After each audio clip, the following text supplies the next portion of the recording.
Hello, everyone, and welcome to another episode of the Imperfect Cheerleader podcast. I'm your host, Jasmine Neely, and today we have a special guest. We have Allison Yamamoto. Welcome, Allison. Yay, I'm so excited to be here. Thank you so much for having me. So, Allison, I want to give you a chance to give some background about who you are and what you do to help athletes in aesthetic sports. So, how about we start there? So I'm a sports nutritionist and I'm also founder of Koa Athletic Health, which really specializes in helping female athletes restore hormone health. And we specialize in a condition called REDS, which we can get into, but it's a really, really, really common challenge that folks in aesthetic sports will face. And as a former NCAA cheerleader myself, I actually experienced a lot of these challenges throughout my athletic career, where we really face unique pressures in terms of how we are navigating the journey with our hormonal health, with our nutrition, with our exercise output, and how to get that into the right balance that's really supporting our performance, but also our longevity. So I work with female athletes across cheerleading, dance, gymnastics, endurance sports, kind of across the gamut, on combining a lot of the evidence-based research with my own lived experience and my experience working with these athletes to help them restore their hormonal health and kind of invest in a lot of the foundational practices around nutrition and around our training that can really support us holistically. That is amazing. And you mentioned Reds, and I think I might have heard about Reds because I think I might know somebody that may have had it recently. But Interesting. I know you have an interesting story about how you lost your period. And when a woman hears that, like when I first heard that, I was like, you know what? That kind of sounds like a blessing and a curse. Because when I hear that, I'm like, I don't have to worry about, I have to deal with my period. That's great. But then you start to wonder, I'm sure you probably did, hmm if something is off with your body. So tell us about REDS and how it came about, I guess, from overtraining and underfueling. Where does that come from? Yeah, exactly. Yeah. So it stands for relative energy deficiency in sport. And exactly as you said, it's essentially in its most simplistic form.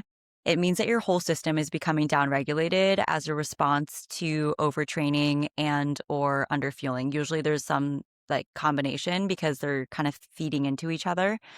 And one of the things that can happen, especially when you're actually in a more severe state of relative energy deficiency, is that your period can go completely missing. And to your point, for a very, very long period of time, this was actually really dismissed or even praised because, okay, if you're an athlete and you're not getting a period, like we've all had the annoying experience where like we had our period and then had to do some sort of performance or we had to be in uniform and like the logistics of having to navigate that is something that you kind of have to live with, but it does feel like an inconvenience. Hmm. And so for a long period of time, it was really just like normalized. Like, okay, you're not getting your period anymore. Well, that's kind of fine. Like, if anything, it's kind of nice, like, given that you don't have that additional logistic every single month.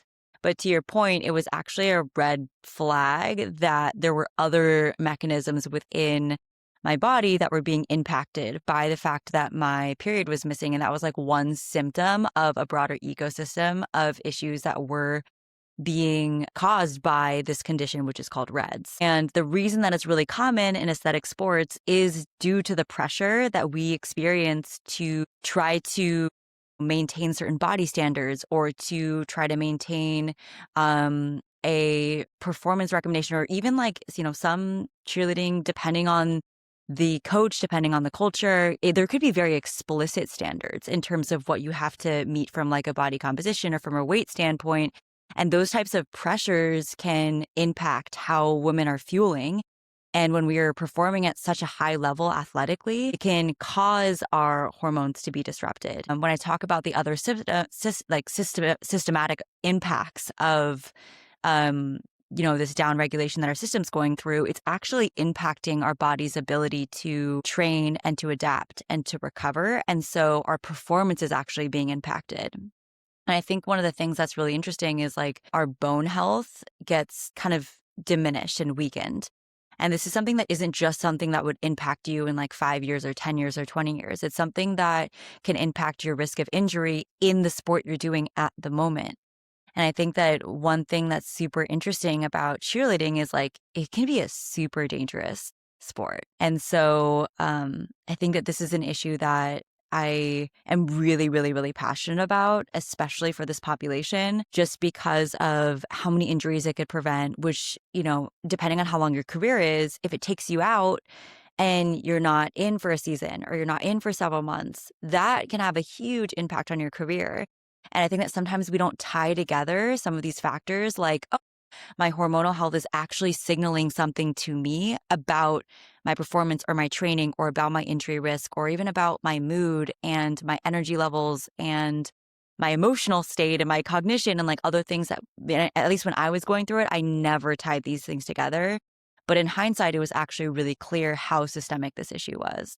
Wow. When I hear that, I think about just dancers and cheerleaders in general that we're pretty we're overachievers, I'll say. Like we're pretty ambitious and we want to look our best in uniform. We want to feel our best. And what comes with that is exercise and fitness. So like I feel like there's a lot of instances where we can feel like we're overdoing it, especially when we're trying to go out for like an audition or something and we are wanting to give our best and look our best. But how do you know if you're overtraining? Like you want to like work your hardest, but is working too hard an issue? Like, you know what I Yeah. mean? No, it's such a good question. And I think it's really interesting because studies have shown that perfectionism increases your risk of experiencing this.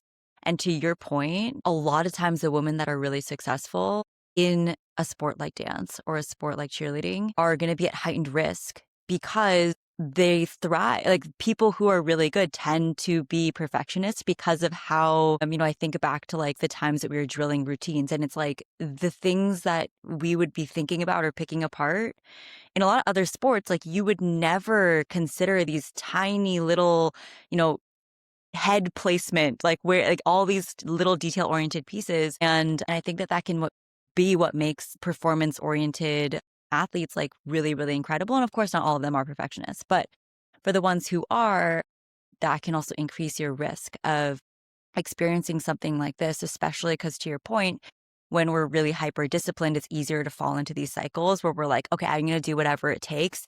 And that just means doing more. And it always means doing more. And I think that that kind of bleeds into the question around overtraining, which is that I actually really like the term under recovered because Mm. I think that a lot of times we can fall into the trap of thinking like, oh, well, there are, Olympians doing these like crazy amount of training hours for like, let's say, anyone from like an ultra marathoner to like Ironman participants to various Olympians that are doing like 2, 3 days. Mm. That is like, okay, well, if they're training at that output level, then how could I possibly be overtraining? And I think that that's an easy fallacy for us to fall in, which is that the reason that it's a cycle is because if we are actually in states where we are in an energy deficiency, which means that we're underfueled essentially. And we can talk a little bit more about what that kind of the principles that break that down. But what can happen is because it's impacting our body's ability to recover, then it's way easier to get into a state where we are under recovered. And when we are under recovered, that's kind of what they mean when they use the term overtrained, which just means that your body isn't recovering enough between sessions or within sessions to actually be able to adapt really productively and effectively from training blocks. Mm. And that there's, kind of various states and various flavors of what this can look like. But a lot of the times, one of the earlier signs that are going to show up if you are under recovered are going to be things like your mood might start to slip or your sleep might start to get really disrupted. And there are these really, really subtle factors that can start to indicate, oh, actually, your body probably is craving a little bit more recovery. And recovery could look like it might need a little bit more nutrition. It could look like, oh, we're actually foregoing rest when our body is needing it, or we're pushing through when actually our body is signaling that it can't adapt appropriately to the load that we're putting it under. So rest is super important, but how do you balance the Yeah. rest with staying in tip-top shape Mhm. to Yeah. perform well? It's so funny that you say that because I think that for a long time, I definitely fell into this trap where I was like, okay, well, a lot of the times that we see online, it's like elite disciplined athletic people are not taking days off. Like that's what it means to be at No your days off. 100%. Yeah, exactly. And I think that it took me a long time to learn that rest and recovery is part of being an elite, being at your best, being able to perform at your best. And like, I guess like the most simplistic way of looking at this would be if you were to do a really, really, really hard session, then the next day your muscles are recovering, they're trying to repair. They need some time to do that. And you're probably experiencing some fatigue or soreness or achiness or something into your body that's indicating to you, like, oh, I went really, really hard yesterday. And those are the types of signals that help us understand that, okay, in order for us to adapt to that session appropriately, if I were to go in and do another really, really hard session today, where my muscles are already fatigued and I'm trying to then stack that, am I actually improving my body's capacity? Am I actually adapting effectively to this training session? Am I bringing my all into what this training session is? And I think that if we kind of look at it that way, where it's like, okay, well, the rest could actually allow us to recover, allow us to repair, allow us to adapt, reduce the fatigue.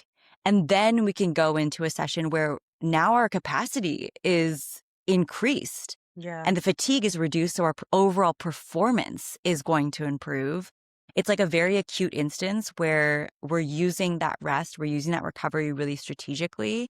And it's actually encouraging us to be able to adapt more effectively to what we're doing in our training. I think what's interesting about cheerleading, especially, is like oftentimes you're on a team and you have a coach and there's practices and there's structure around it. And so there is to some extent, there is not as much autonomy in terms of what your own training programming might look like or what your demands could be.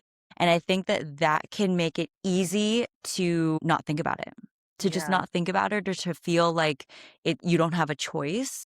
And maybe even like normalize something that is really, really, really high output or something that actually is accruing a lot of fatigue. And it was interesting because looking back on my cheerleading, like there were definitely moments early in my career where I was really frustrated why I wasn't hitting performance outcomes that I thought that I should be able to do based on how I had done previously, like let's say a few days before or like a Yeah. week before, like not like clearly like recently. And looking back, it's like, oh, that was super obvious. It's because it wasn't that I had like lost fitness over a few days.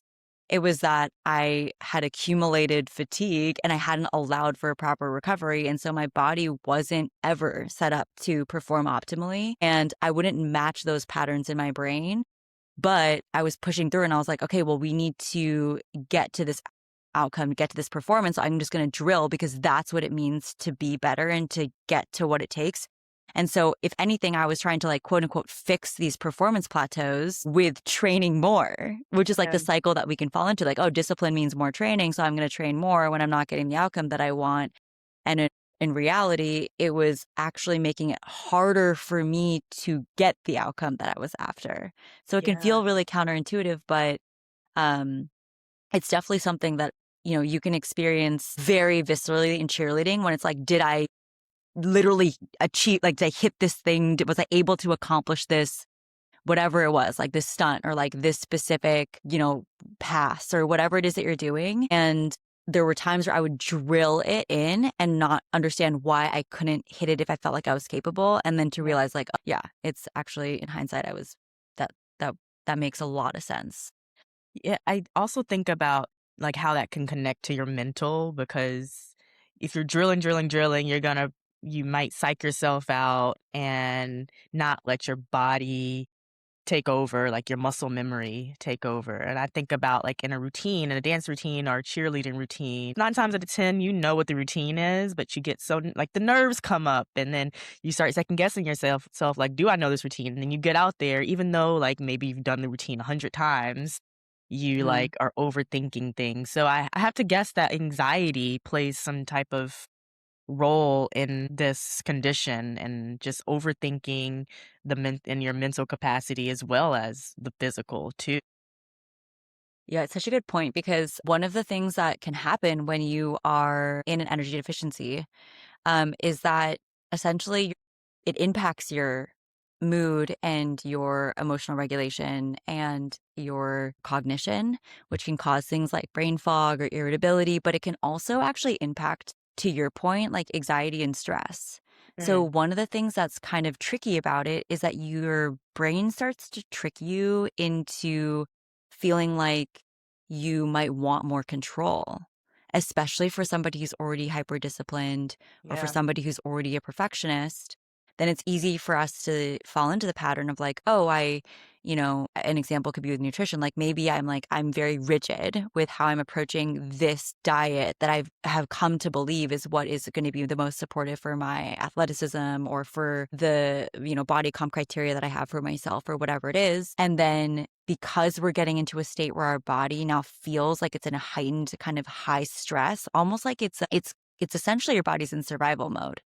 So when we're in survival mode, it's like heightened alert.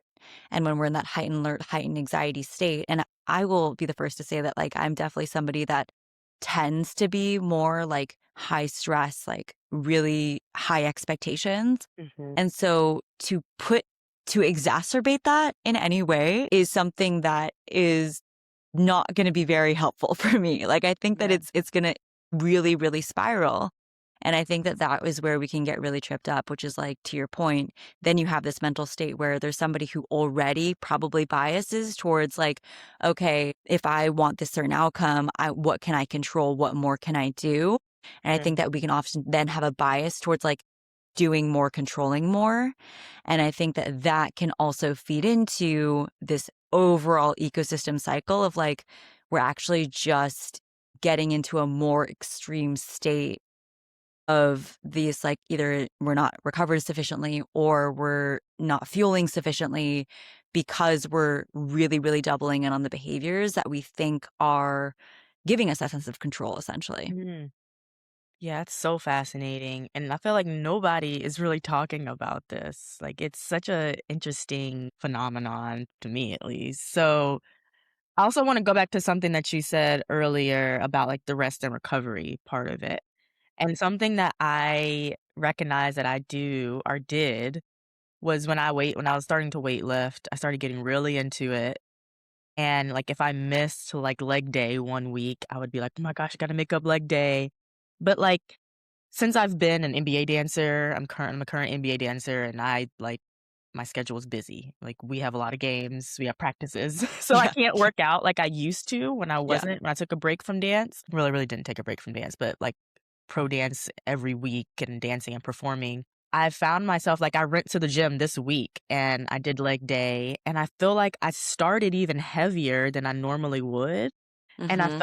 I kinda felt even stronger because I had taken so much time off, and I guess my muscles had time to rest and recover, like, when I came back, I was able to do a heavier weight, and I felt stronger. It felt like I had been doing it every week, but I hadn't, and I just thought that was interesting how you can come back how I felt like I was stronger in that moment because I had some rest.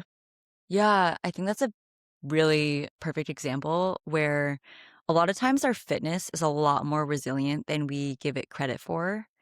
And it's easy to lose that trust and feel like, okay, well, I need to check every single one of these boxes in order to be at my optimal, even if we've never really fully proven that those are all the boxes that actually make sense. Mm, And I think that, a really good example of this is that, well, what you just said, which is like, there are instances where we are way more resilient. We can take time off and that might actually result in us being able to produce a better outcome because our body really was, grateful for that time off. It gave us more time to adapt.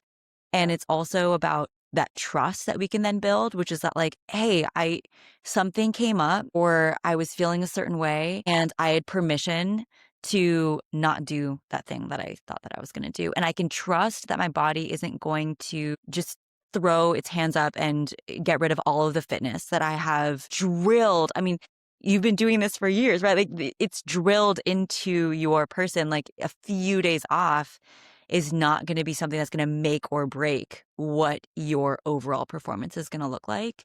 And Yeah. I think that building up that trust can be a really, really, really powerful skill, if you will, that allows us to understand that flexibility and kind of what I alluded to earlier, which is like, I think that it's easy for us to dismiss how much our body accumulates some of the stressors that we put it under. And a really obvious example of this, well, actually, I use the word obvious, but it was not obvious to me several years ago. Um, no judgment at all if that is the same for you. Uh, but one really huge correlation is sleep. So if we were to not get that much sleep the night before and then wake up and do a training session, I mean, studies are very clearly indicating that that significantly increases your risk of injury. Just the fact that you didn't Yeah. sleep well that night before. And it's an example of how our body is accumulating stressors so that when we think about, okay, how did I sleep before? We might make like the night before, I might make an adjustment to what I'm doing that day or the choices that I'm making or how I'm showing up for a session or a practice or whatever it is as a result of some of these other factors that are going to impact us in our general lives. And I think that the more that we can try to bring awareness to tying those pieces together, the more we can get ahead of some of these patterns. And I think for me, that was really tricky because training was also something that I love to do. And I've always been really active outside of just what I was doing in my cheerleading career. And so it was really easy for me to use training as a coping mechanism and to feel like, okay, I'm feeling like stressed, I'm feeling whatever, anxious, anything. And I am going to use that training session to like help work through that or just feel better or whatever it was. And I think that that can be a dangerous pattern to fall into when it is our only coping mechanism because it's a really, really vulnerable position where we're constantly just stacking stressors. And the stress that we put on our body for our training sessions should be really helpful. Like that's the whole point of doing the training session is to put our bodies under stress so that we can adapt. But if we're not setting it up for success, we're not allowing it to adapt from the session, and or we're just stacking a bunch of stress that's accumulated from all the various from the diet that we have, from the things that are going on in our life, from the sleep disruptions that we're experiencing, and then we're still forcing through the workout or we feel like we have to. I think that that is what can lead us into these like really vulnerable patterns. So you saying that got me realizing two things. There's a lot of like workout classes that I feel like push you to the limit. I don't want to, there's one that I'm thinking of, starts with a B, Yep. Yeah, I think I have the same one in mind. but Shall not be they, named. right, we won't name them, but they like push you, like go, go, go, go, go. And I feel like there's no rest in the class. Hmm. And it just made me think about like, okay, then what is the perfect fitness routine? Maybe not perfect, but like what would be the ideal fitness routine for somebody? Is it like something like that once a week or every 2 weeks? Is it combined with weight training? Like, but also you have to think about, okay, what works best for my body? So like to all of your points, what do you think is the ideal training schedule and like what should you do? Yeah. It so much depends. It so much depends on what your goals are, and it so much depends on what you're training for. I mean, there are just like exercise guidelines that they have done in studies in terms of what they would recommend for the general population to be doing in Okay. terms of doing multiple strength sessions a week and doing, at least 30-ish minutes of some form of walking movement, kind of gentle cardio of your choosing every single day. But I think that at the end of the day, there's a lot more weight that we're going to place on specificity, which is like if you are a professional dancer, then what your ideal training block is going to look like is going to be so specific to which seasons you're on, when your performances are, what your work schedule looks like, Mhm. what you do for a living, what you enjoy, what you need to be able to do within your own performance. And that's going to be very, very different from the ideal training structure that's going to be for a someone who's training for half marathon marathons on a regular basis and or trying to really hit this certain PR on a specific marathon that they're trying to do. And so I think there's also not enough weight placed on what you enjoy and like what your goals are and how that's going to fit in. And I think that that plays a lot more into what your ideal is going to look like than just like the overall generalized. I guess I will say when it comes to one thing that I will say is like with some of these classes of any kind, one of the pitfalls that's really easy to fall into, especially when we're really busy, is this idea that, oh, I don't have that much time to work out. And so therefore, when I do, I need it to be the most intense, Mm, efficient workout because I only have a short amount of time and I want to just go as crazy as I can during that okay. specific time window, almost like because of that time scarcity element. And I think that that is one of the most underrated patterns that can actually lead to us being in this like state of not really ever being recovered enough or like kind of overdoing what we end up doing. And I guess an extreme version of this could be like if we were to do that class once a day, every single day, non negotiable, where we were really, really high intensity and there was not any recovery that was being incorporated or programmed into the class or the class structure, that one thing that's worth considering is just when it comes to your own programming, how you're experiencing the adaptations to some of these classes or these programs where it can be really, really great for us to use structure that is being given to us from another entity or whatever it is.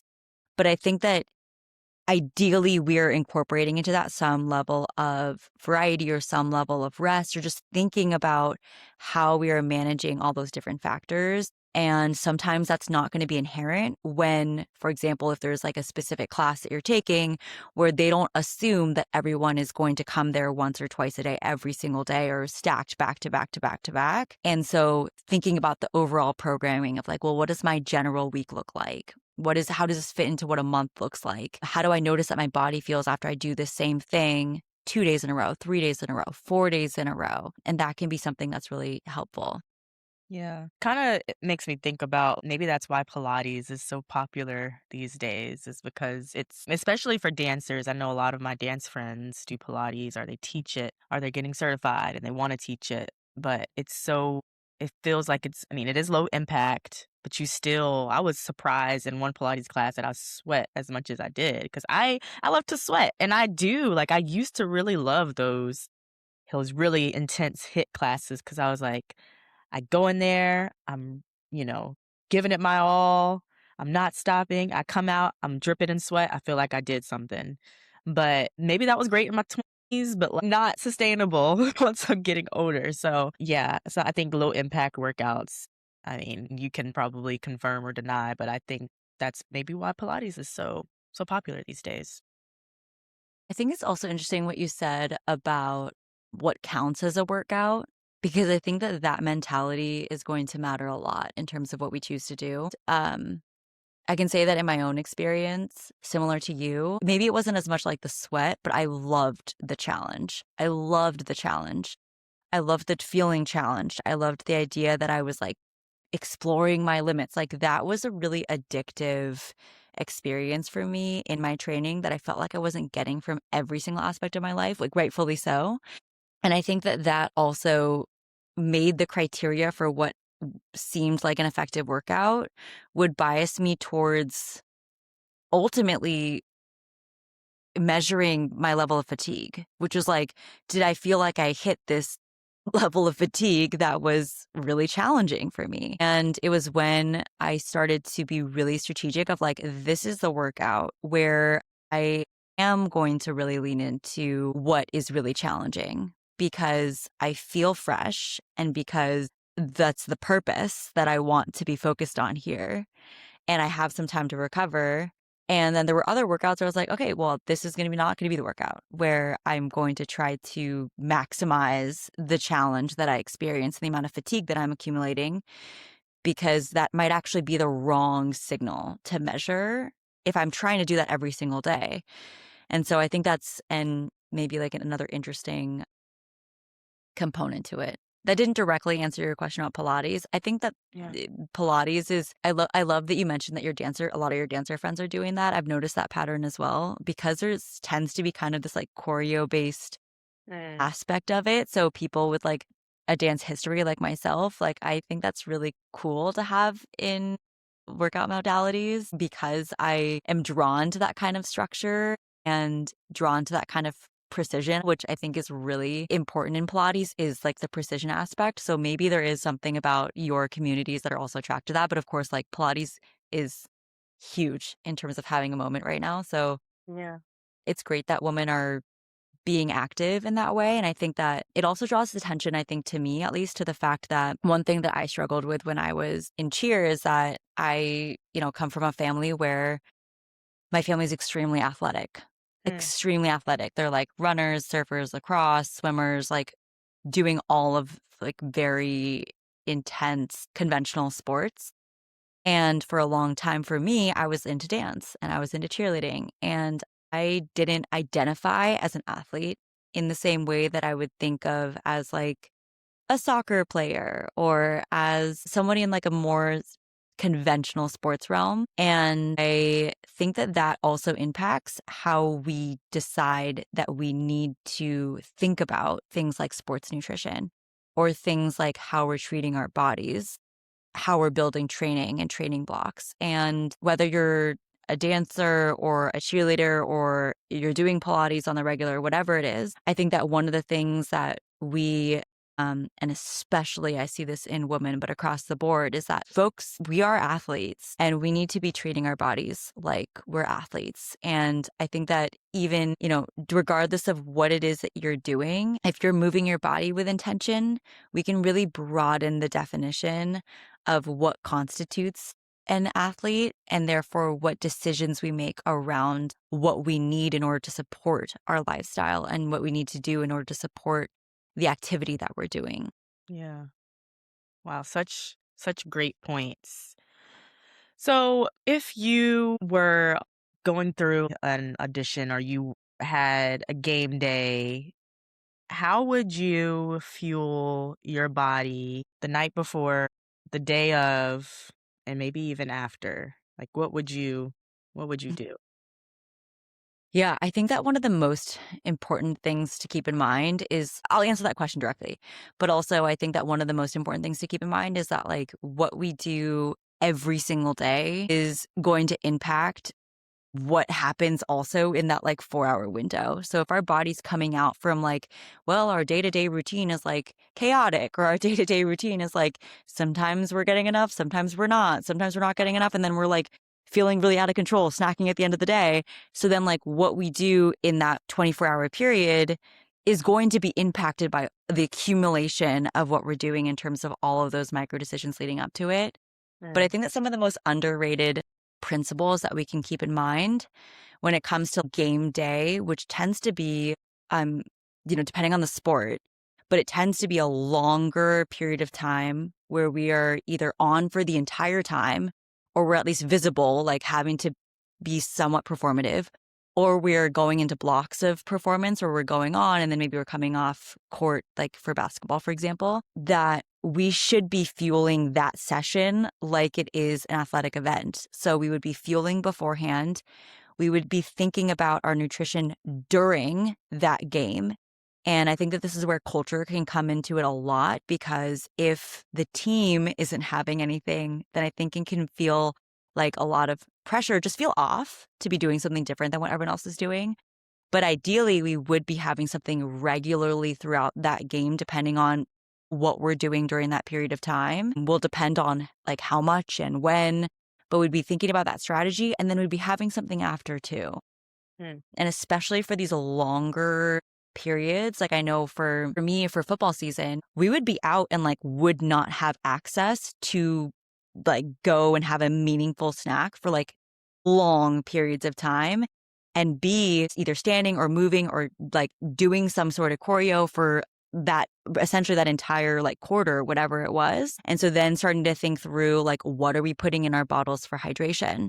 For the instances that we can get in a little sip of water, that might be a strategy, especially if you're like under the heat or if you're freezing cold, like those factors are going to impact it. And so maybe instead of like us having a huge snack or whatever, we're going to have something bigger beforehand. We're going to put something in our water bottle that's going to give us and sustain us with some of that energy. And then we're going to bring snacks that we can have whenever we have those breaks and take advantage of that time, even if we're not feeling hungry, knowing that that's going to be what allows us to keep going. And I think that especially for, sports that we have to be on, like we cannot, the margin of error in terms of our abilities to mess up or like what the stakes are if we were to mess up are high. We don't want to risk getting into those situations where our tank is empty and we're running on fumes in order to perform in the way that we are. And I think it's also interesting just to think about how we're fueling the practices beforehand that we're doing and drilling that same routine in comparison to how we're doing it on game day. Because Yeah. if we're used to practicing with, because we have a shorter practice window or we usually have dinner right beforehand, and then on game day, we're in like hour 3 and we haven't had anything. And then that's when we're doing the actual performance, or like maybe the auditions are super long. So we went a long period of time. That's also going to impact what your body is working with when you're doing that performance relative to what it was practicing on. And I think that that's also something to keep in mind and to consider where we want to practice our nutrition while we'd practice the routine.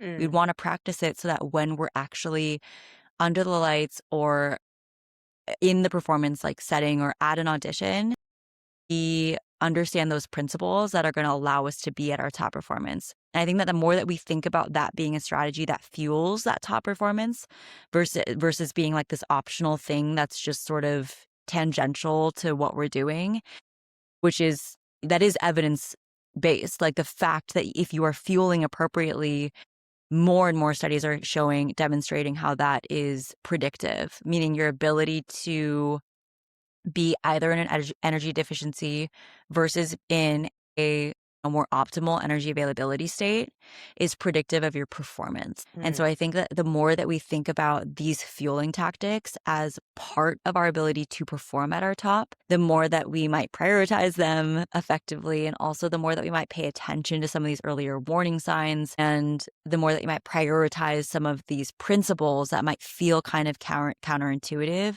especially for women or people in general, athletes in general, where that aesthetic piece is something that kind of stays top in mind and Mm. stays like a either hidden or very explicit pressure in terms of how we navigate our body, how we navigate our food, how we navigate our overall lifestyle.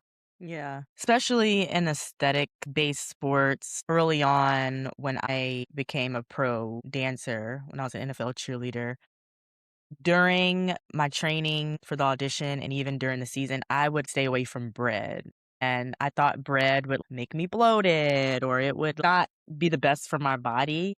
And I was trying to look my best in my uniforms. Specifically, I want to ask you about bread.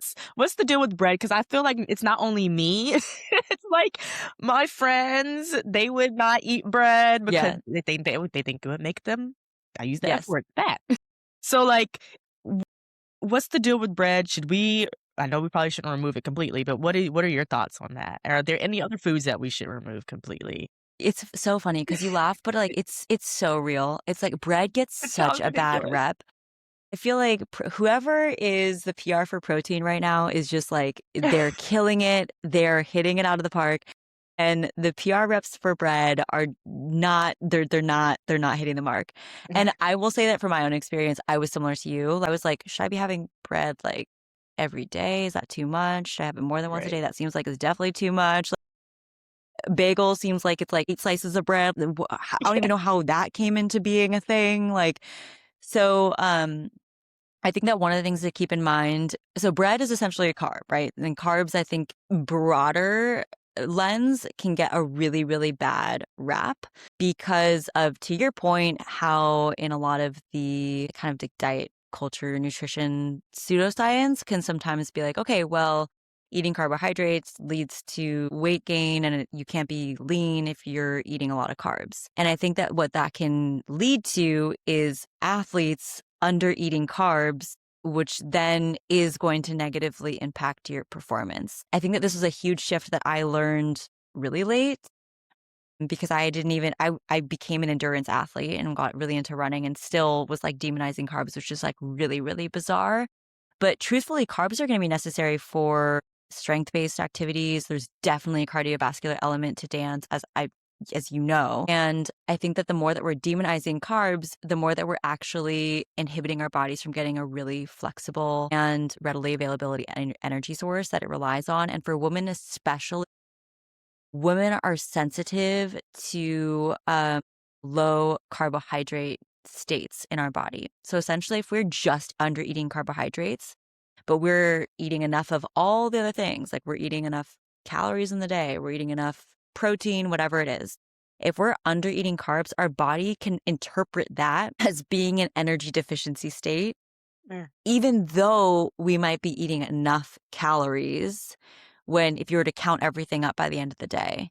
And our hormones are very sensitive to that, which means Mm. that we might start experiencing some of these downregulated hormones if we are cutting out or really demonizing carbs. Mm. So it's kind of my case for there's definitely a use case for bread, and bread can be a really valuable part of our diet, and it can be something that is really, really helpful, especially for active women to have the option to include that. It can be an amazing pre-workout, post-workout, an amazing option to incorporate into a really, really well-balanced, like what I like to call like a performance plate, which is essentially helping you build plates that are going to support your performance as a female athlete. And I think that the more that we can shine a light on some of those narratives that you're mentioning, where we have those biases of like, oh, Mhm. I was taught that this thing is really bad, or I was taught that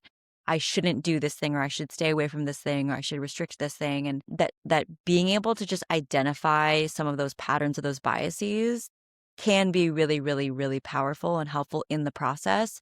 And I find that during recovery, that is a lot of the work, to your point on like the mental aspect, is that Mhm. a lot of the work is starting to become self-aware of what are those things and are they true for us? Like if I were to think about what is relevant for me, my demographic, my activity level, my goals, is that actually true? Does that help me? Does that make sense? Right. And I think that that's where I was realizing I was getting tripped up a lot, which is that, yeah, I might have heard something I was doing based on someone recommending it somewhere online or otherwise, and thinking this, therefore it makes sense for me. And realizing over time that actually that the accumulation of those behaviors is what led me down a path that was very much not serving me for my performance, for my overall well-being, my longevity, like kind of like however you measured it, it just wasn't really conducive to me. And I think that unlearning some of those behaviors can be really, really valuable and important part of the process. Yeah, it's so fascinating because dance and cheer is like one of the only sports where your appearance matters kind of equal to the actual performance of what you're doing, like the dance part. If I'm a football player, I don't have to really think about smiling when the camera comes around or making sure that my lipstick's not on my teeth. It's just part of that. We go back to the mental part of it too. And it's just so hard because it seems like, yeah, I have to eat this bread to do my job, but I don't have to, but it would be great if I ate this bread to do my job, but I also want to look good. And it's so interesting how dance and cheerleading has that nuance because you are being judged for how you look, but also how you perform, whereas other athletes don't really have to worry about how they look. So there's that added element of perfectionism. I get it. Yeah. And I think that's why it's so prevalent and normalized and not talked about, is because I think that we've kind of accepted that maybe this is just like this is the price. This is the price that we pay. And I think starting to rewrite some of those narratives, because to your point, you are also, you care about your performance and you care about your body's capabilities and what they're going to do. And I think that some of these fears of what is going to happen if I do this thing, and drawing awareness to that, like, is it that you are going to look bad? Is it that we're not going to be able to fit in uniform? Is it that we are going to feel a certain way about our bodies? And I think that that is a perfect example of where we could examine, like, is that really true? And is that really what is going to happen? And I think that it's also worth mentioning that, to kind of going back to my point around being athletes, is that at the end of the day, we want our body to be able to build and support lean muscle mass. I think that is one of the huge goals of being a cheerleader or being a dancer, like being in this realm. And part of building lean muscle involves your body having what it needs to be able to do that. And when our body goes into survival mode, what actually happens is that it biases more towards survival. And in doing so, it's going to start biasing towards storing fat, ironically, because muscle is very expensive to maintain. It's a very metabolically expensive part and system within our body. And so, what is happening and why I think that interestingly, one of the symptoms can be digestive issues. And I mentioned your period is definitely one, but that is one of the more severe ones. And the reality is, a lot of women are on hormonal contraceptive or some sort of contraceptive, or maybe they're getting a bleed, but it might be anovulatory. Like, there's such a huge spectrum in terms of the hormonal piece. But some of the other symptoms could be things like digestive issues. And some of those digestive issues could be things like bloating. And bloating is it's an aesthetic thing that happens and that you can literally see. And I think that one of the unfortunate things is like, well, what's happening is when our body is downregulated, it's slowing down on our digestive system. It might even be breaking down some of the muscle, even within our digestive tract, which is impacting our body's ability to like move food through our system. It can actually cause and exacerbate some of these digestive issues. And unfortunately, because some of the female athletes might end up going to somebody like a provider who isn't super educated about this type of issue, then they might get advice or see something online or like be Googling about inflammation or whatever it is and see something like, okay, now what you should do is you need to cut out bread, cut out gluten, cut out dairy, try to do low FODMAP or whatever it is in terms of controlling your food in order to address the symptoms that you're experiencing. And ironically, that is actually then driving us to exacerbate what we were experiencing before and the mechanisms that were contributing to it if it was coming down to this situation with reds. And it's a really, really, really common pattern that I unfortunately see a lot of the female athletes falling into. And I think that kind of goes also back to this thing around control and around mindset, which is like, yeah, it's easy for me to train more when I feel like I don't get the outcomes. And it's easier for me to cut something out because I feel like I'm in control of the symptoms than it is for me to do something really counterintuitive, which is like, why would eating more ever help my bloating go away? But we have to remember that bloating is not immediate fat gain. And some of these physiological mechanisms are our body's natural reaction to being in a prolonged survival state. And so Exactly. I think that is just, it's very, very hard it's sometimes very hard for us to get to the point where we can unlearn enough of these patterns to really buy into what is going to be supportive. And I think that that's why this is so prevalent in aesthetic sports. Yeah, such a good point. Like our bodies are changing all the time, every day. Hmm. Might be one weight in the morning than you are in the evening, 100%. the next day and the next day. So it fluctuates. So it's definitely natural. So tell us about your program for athletic health recovery. Yeah, Yeah. so it's a program that I did in collaboration with a lot of different specialists, and it was really inspired by a lot of the struggles that I had in my own experience and journey, where as we kind of have started to talk through, there are a lot of different angles that this type of issue can touch into. And so for me, it kind of felt like a lot of the approaches that I was experiencing were like at best siloed, or at worst, like there was just a lot of misinformation that didn't seem super clear. Where maybe one provider would be like, oh, you're fine, like just go on the pill. And then another provider would be like, well, you're not trying to get pregnant right now, so it's a convenience. And then maybe another provider might like hand me a meal plan. And it just felt really, really disjointed. And we weren't tying together a lot of the pieces. And I wasn't, and like, I felt like it was hard to find people that were helping me through, like, okay, well, how does my motivation as an athlete show up in relation to, recovery and rest and nutrition and my beliefs around food? And so there's like the psychological component, there's a nutrition component, there's a training component, there's also like the body systematic component. And really tying all those together felt really difficult. And so what I ended up doing was I became really passionate about this topic. And this might be kind of representative of the perfectionist mindset that I can fall into really easily. But it kind of resulted in me then seeking out a collaboration and partnership with other researchers or clinicians that were really specialized on this specific subject area and this niche, which is like, is the information kind of alluding to what I was talking about earlier, which is like, what is the actual credible evidence-based recommendations for this demographic? Because it's not always that's not usually what's being spoken to when we just see generalized content online or in some random generalist population podcasts. And so I essentially consolidated together with the collaboration of my clinical partners and collaborators this program. And it touches all of these different aspects: the nutrition aspect, the training aspect, the psychological aspect, all the lifestyle factors that are all interplaying together in order to support women through focusing on what really, really, really does matter and create step function improvement in terms of their performance and in terms of their own goals.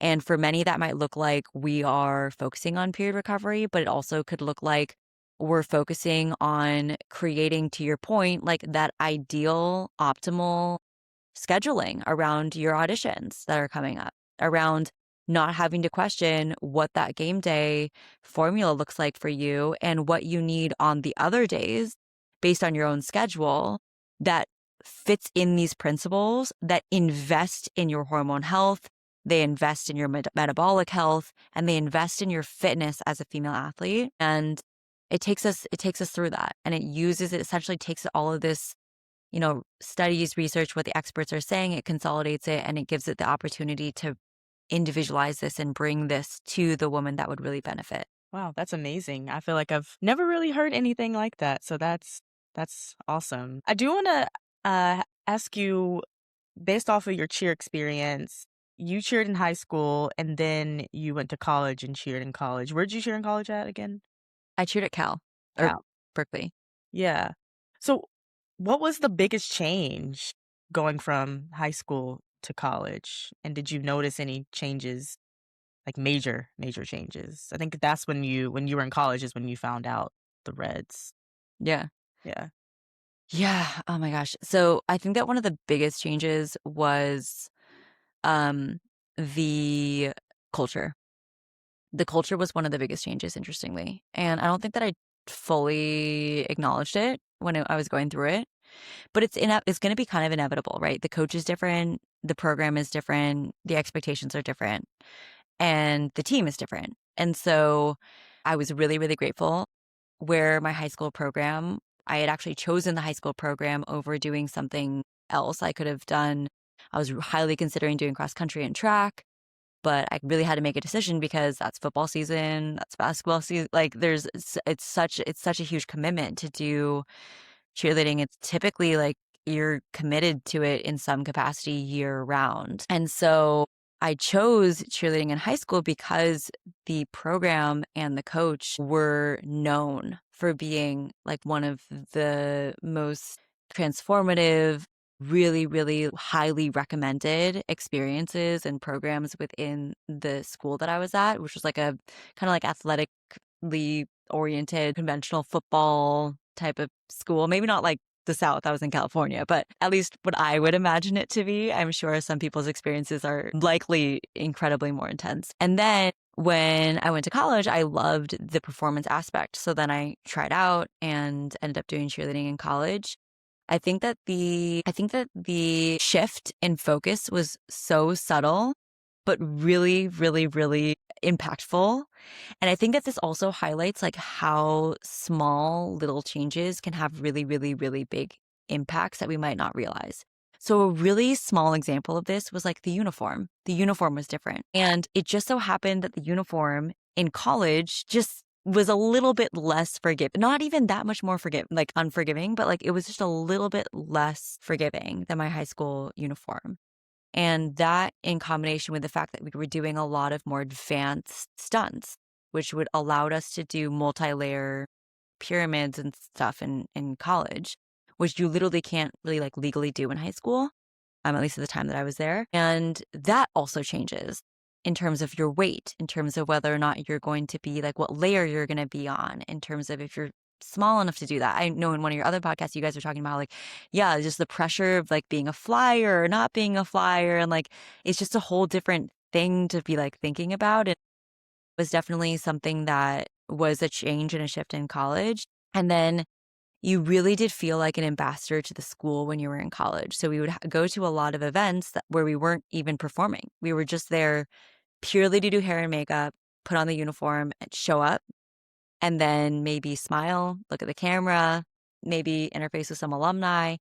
And I think that that also kind of shifts what you think matters about what your expectations are on being on the squad, where, in high school, we didn't really have to do that. And like, of course, like we were aware that we had to do certain things to like look a certain way. But in college, it was a lot more specific. And like, I remember there were times where I didn't clear like I had to learn how to do my makeup properly to fit the standards that they had. And I think it was such an honor to like and a privilege to represent the school in that capacity because it's in a university that really does focus so much on alumni and community in that way. And I think that it was still on the spectrum of things. Like I was so grateful that I never got like we didn't have weigh-ins. We didn't have like I've just heard absolute horror stories. I was like, I swear you made that up. Like that's got to be crazy toxic in terms of what people are doing to measure or to very explicitly track and monitor their team's bodies and what they're expecting. And I was really grateful that that wasn't the case. But I did notice some of these shifts that I guess in combination with the pressure probably of just being in the collegiate environment in general, and to your point on like being really, really busy. And I think that for a lot of folks in cheer, it's like, yeah, this is something that we're dedicating so much of ourselves to. But at the end of the day, it's one of many things that we're dedicating ourselves to. And so we're balancing this against a busy schedule, against a lot of other things. For me, it was like there was tons of classes that were really, really high pressure. And this was supposed to be like a sliver of all of the other things that I was focusing on. And so it's just a completely different ecosystem. And I think that a lot of what your experience comes down to, at least from what I have experienced and heard about from other colleagues and peers, is just like it so much comes down to like who is influential on the team and who is the coach and what do they do and what do they say and how do they structure auditions and how do they structure practice and what do they reward. And I think that a lot of those like really, really subtle things can have such a huge difference. And so I also think that like where there are coaches that can bring more priority or bring more influence into some of these behaviors or some of these priorities because they care about the performance of their athletes or they care about the longevity of their athletes, that can also have a invaluable impact on not just like their experience on the squad, but like their entire lives from what I've Absolutely. seen. That was pretty high level. I mean, I could talk about some of the technical difficulty, like differences, but that was like an experiential difference, I would say, between the two. Yeah. No, that's so interesting. And to your point, yeah, the coach has so much to do with how you see yourself in different aspects of your life, like how you see your body. I hear women who have kids after being a pro dancer, and they're like, oh my gosh, like it was so hard for me to feel myself again and get back into my body because of the pressures I had as a pro dancer. And I didn't want to, that part of me kind of brought up so many thoughts and insecurities. So yeah, that's very interesting, but it's so true. Yeah. So I want to get into some rapid fire, Okay. Yeah. Let's do and it. yeah, so I want to know what's your favorite cheat meal? Cheat meal? Like, as in a meal that's like indulgent or, Yeah, indulgent.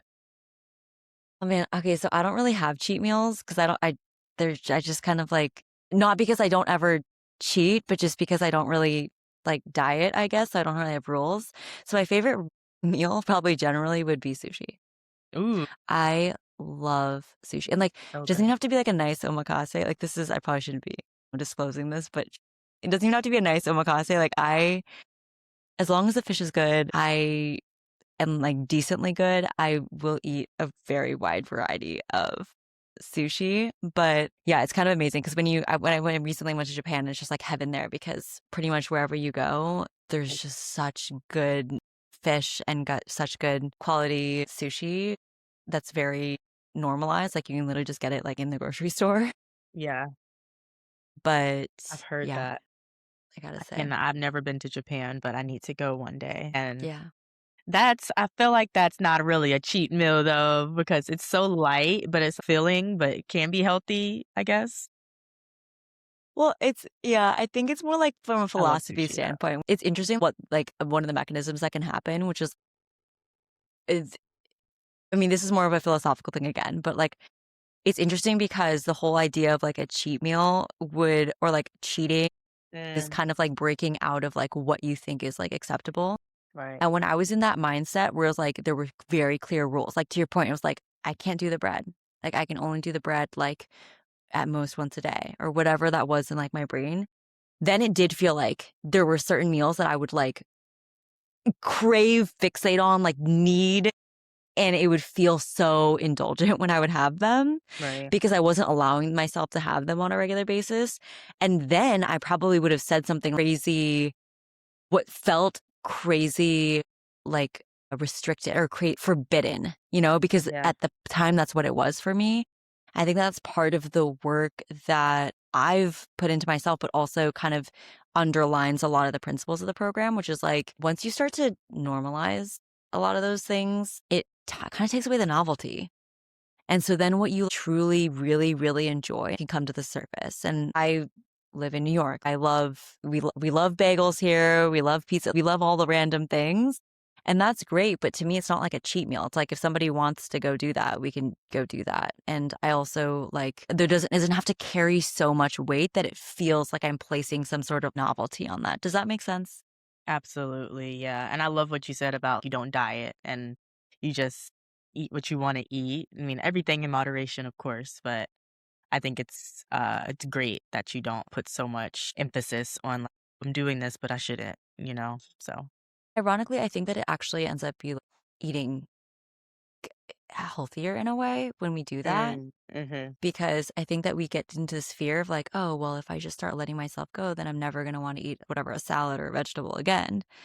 And that was always something I believed for so long. And I think that, again, with like that trust piece, which is like, oh, well, actually, yeah, if I do have pizza every single day for every meal for a week, I'm definitely craving a salad. Like, no questions asked. I'm going to crave something different. Yeah, And I think that once we get into like the habits of doing that repeatedly, you start realizing, oh yeah, like it doesn't have to mean that much. that's true. Yeah. And it like takes away how much like I think about food and how much I'm like fixated on food. It's kind of like, yeah, it can be a good thing that I really enjoy. And it also could be something that's really social. It can also be something that is Yeah. functional. Like, but it doesn't have to mean that much. And I think that That's that so can shift a true. lot of these like really crazy patterns that we can fall into of binge restrict cycles or of feeling like we're thinking about it a lot or feeling like we have to do this like mental math if we suddenly have plans at the end of the day and therefore it's going to influence what we feel like all of that can take up so much headspace. Yeah. And I think that that is something that also has, can be a huge, huge, huge shift in terms of the control piece that we're talking about and how much that cycle is perpetuated by being in that state where we're like, oh, our body's actually not performing at an optimal level. And therefore it's seeking out this control because it's on high alert. And Yeah. even just like that mental restriction piece can contribute to that kind of mental headspace. Yeah, that's such a good point.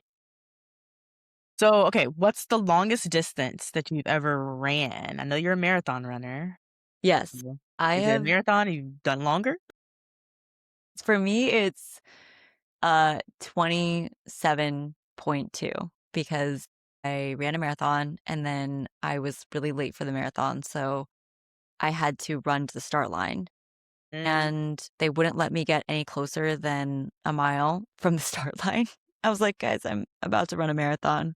Do you think we can just get to the start line?" But I understood why they did it. And so anyways, I had to run a mile to the start line, then I ran the Wait, marathon. they wouldn't let you start on the start line? Well, so I was late, and so a lot of times when you run a marathon, Yes. you have to get bussed. Like they have all these complex logistics to like shuttle people to the start lines at certain times, and then they have all these blockages because they can't just let anybody Yeah. wander around the start line. And so then because I was late, someone just like drove me there, but the closest that we could get, because we weren't one of the designated shuttles, was like over a mile away. So then I had to jog the mile to the start line. At that point, you're kind of like, well, what's another mile, I guess. Right, might as well count it. That's fascinating. What's your best running tip for form and endurance? Ooh, running tip for form and for endurance. I think I would say that it would be to shift how your form is when your form and also your speed when the terrain changes. And so a really simple example of this would be to, oftentimes what we're thinking about when we're running is like we're thinking about keeping our chest fairly open so that we're not hunching over into a C and really curving our spine, which I actually don't usually see that dancers have that issue because posture is like always so good. But then to think about that when we're taking on a hill is that sometimes people will like lean really, really, really far into the hill to the point where we're like almost like putting the trunk of our person to like have extra weight that we're carrying up the hill. So you actually want to think about like it's almost as if a string is pulling you up from the top of your head while you're running up the hill, just to think about how you're not collapsing into it. And similarly, we would shift as if we were shifting gears on a bike, where it's like, okay, if you're going up a hill, that doesn't mean you just keep going the same exact pace you were going at, because that's going to make the hill feel way harder. So focus on what you can control, which is like, okay, let the hill do some of the work, pull back your speed. And then that's what's going to give you, so that your effort level stays the same. That's what will give you more energy to be able to continue to go after the hill versus just gassing out at the very top. So that's a really helpful thing to keep in mind from an endurance standpoint. Yeah, so good. What's your favorite cheer move? My favorite cheer move?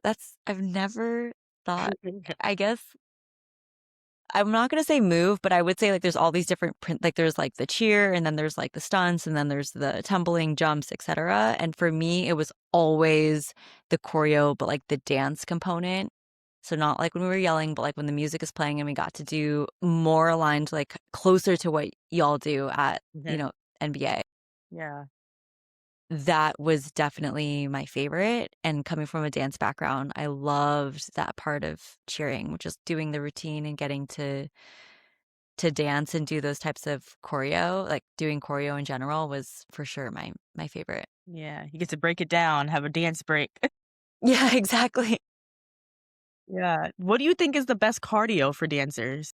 That's so interesting. It's gonna be the one that you enjoy. I think that one thing that's interesting, is going to be like what you're conditioned to do.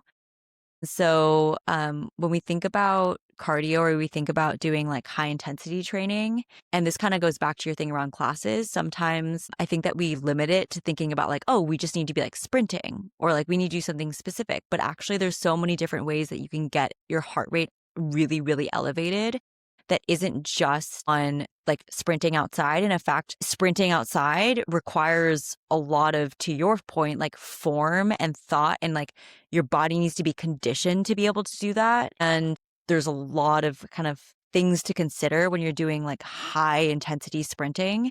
And so, therefore, it might be easier if you're trying to do something high intensity, do something that your body is more adapted to. And that might be assault bike. It might be a stationary bike. It might be that you're doing like the ropes or that you're doing repetitions in terms of some sort of plyometric or like repetitive movement. And I think that the more that we can expand what your body is comfortable with, that can still get your heart rate really, really elevated while maintaining proper form and proper execution is going to be the best one for dancers, because the last thing that you want is to go out and do sprints and then get injured doing sprints Yeah. when you're like, I'm This is a not what I dancer. do. Like, that's Right. not what I do. Like, what was the point of even doing that? So, Yeah. ones where we can get and that's kind of similar with the burpees. That's actually a pretty technical movement. It's like, Mm. yes, maybe we do that if we're very comfortable and confident in our ability to execute that motion. But maybe we do something that's more like a cycle because you can get your heart rate up really, really quickly. It's low impact. And maybe you used to take Peloton classes. And so you're semi kind of familiar with that. So I think that I would think about it a little bit more that way. I don't know if that was a super direct answer to your question, No, it's great, and, you said burpee, I haven't done a burpee in a long time. no judgment here. Yeah. No Yeah, those judgment here. burpees will get to you. They look That might easy, be, but they are not. I don't even know if they look easy, but maybe you're living your best life. That Maybe. could be. There's somebody in the world that loves them, Yeah. so more I power mean, to them. there's gotta be something for everyone, I guess. And also walking, I feel like, that can do a lot for you in terms of getting your heart rate up, so I feel like don't people out there, don't underestimate the power of walking and taking a walk. Yeah. 100%. And I think that this is what goes back to really, really being reflective of like, what is my intention with this thing?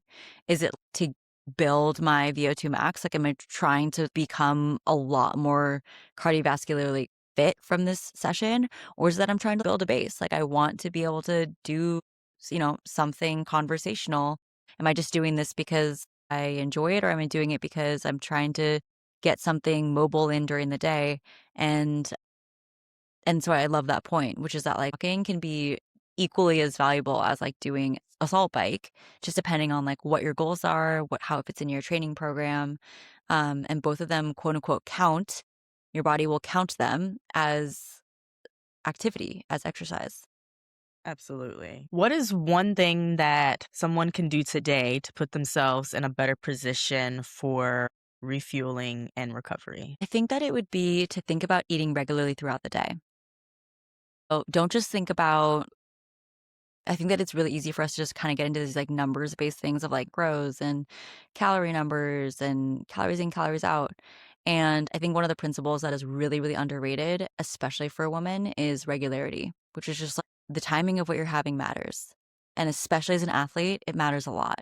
And so if you were to start somewhere, try to think about regularly having stuff throughout the day, starting early when you wake up and then just being consistent throughout the day. That was so good. So I always ask this to my guests, what makes you imperfect? Wow. I really love this question because I think that it normalizes the imperfect part of like what is more usually a perfectionist driven sport. But I think that one of the big things would be that because I'm a perfectionist, tend to set really, really high expectations on myself, which can set me up for failure. It makes me feel like there's a lot of times where I'm not doing enough. And then that causes me to feel like I'm beating myself up or feel like I'm missing the mark. And that can be a really negative cycle to get in terms of burning out or in terms of even like how much, like kind of to the whole theme of this conversation, like in terms of how effectively you are operating as a human. And I think that it's one of those things where like part of being perfectionism is really reflecting on like, what are the expectations that we're setting for ourselves and are they realistic? And I can think of like 80 billion things that are imperfect about myself, but I think that part of perfectionism and part of being self-aware is to be able to identify like what can you do well and what is going really catastrophically wrong. And so kind of the first thing that came to mind when you said that for me was, well, instead of just listing out all of these like self-critical voices that tend to just bounce around in my head constantly to nitpick all the things that I could be doing better and better and better, it's that I think that a lot of times as perfectionists, we need to step back and look at, okay, maybe I wasn't the problem here. Maybe the expectations that I was setting for myself were the problem. And I know for me, that is an area that I'm constantly working at trying to improve and be better at. That was so good. The expectations that you're setting for yourself is probably the problem instead of you being the problem. I like that. Allison, this was a wonderful conversation. Where can everybody find you if they want to reach out and ask more questions or work with you? Of course, yeah. So you can always DM me. You can reach out on Instagram, and my handle is Allison Yamamoto, which is my name. And I can also send you links maybe that we can include. And then if you're interested in working with me, you could reach out on Instagram, or you can check out my website, which is Koa Athletic Health or koaathletic.health. And I can also provide that link if folks are interested. You can learn a little bit more about the programs. You can sign up. There's free resources there. So You can always look out for things. And then lastly, if you're interested, I also write a Substack. So that you can find from my Instagram or from the website as well. Lots of ways for you to keep in touch if you're interested. Amazing. Allison, thank you so much for coming on the Imperfect Cheerleader podcast. Thanks for having me. Thank you so much for tuning in to the Imperfect Cheerleader podcast. Taking the time to listen while you're busy with all of life's responsibilities means the world to me. If you enjoyed this episode, here are a few ways you can support ICP. Number 1, hit the subscribe button so you always get newly released episodes and never miss them. Number 2, take a screenshot of the episode you listened to and tag at the professional cheerleader on Instagram. I love to repost your tags and shout you out on stories. And number 3, write a review on Apple Podcasts. This is the best way to show your support for the podcast and helps bring us even more guests, interviews, and topics. I hope you have a wonderful day and continue to work towards your goals of becoming a professional cheerleader, dancer, or someone who just loves to move, honey. I'll see you next time on another episode of the Imperfect Cheerleader podcast. Bye for now.